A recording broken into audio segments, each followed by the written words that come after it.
oh my God, this is it. This is my chance. Like, if I don't do this, there's nothing for me here.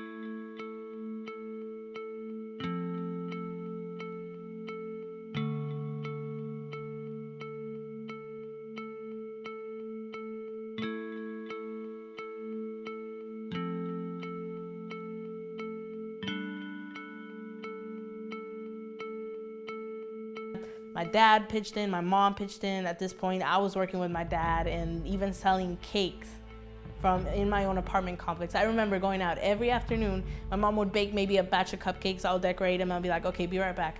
Bring back maybe $30, $20. Put it onto the savings that I had. You know, I need to pay my DACA. I need to pay my DACA. I was just waiting for that paper that said yes. Just a simple yes. I was like, Mom, this is it. This is it. I'll open it. The second one. Okay, you got received and it's in process. I'm like, okay, just hold off on it. Third one. Hey, just a reminder that it's still pending. Okay, that's fine. Fourth one. Hey, congratulations, you got accepted. Oh my God. I remember the moment they said yes, I was like, this is it. I'm buying my parents a house. I'm buying my mom a new car. She's gonna have the time of her life. I'm gonna go to college, and on top of that, I'm gonna get a job. This is good. This is good. Little did I know that, you know, it was just barely the first step. So once you go down to the center, they measure and take pictures. They know every single corner of your body. They take the entire picture.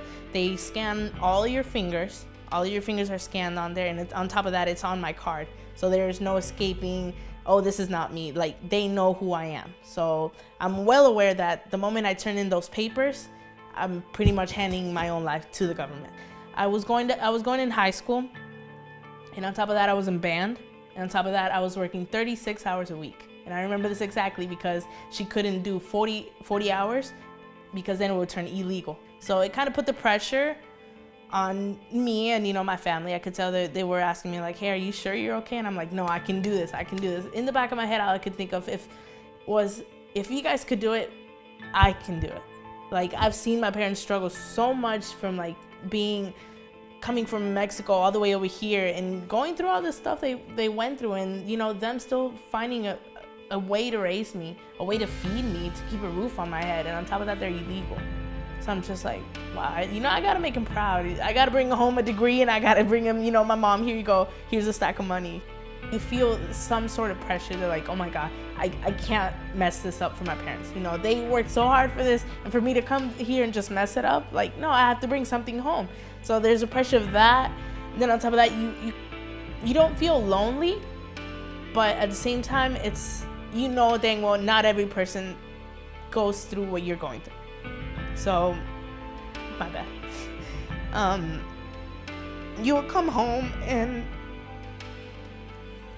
like, I remember seeing my dad, you know, with his tools and everything, come home for dinner, and in the back of my head, all I could think of was like, I can't have my parents live like this anymore. You know, like, I have to make them proud.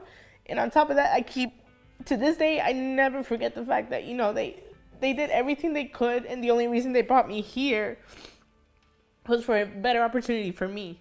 Their intentions were not to steal, to bring, you know, illegal things. They were not raised like that. For them, they just wanted the best for their own kids, just like any other parent would.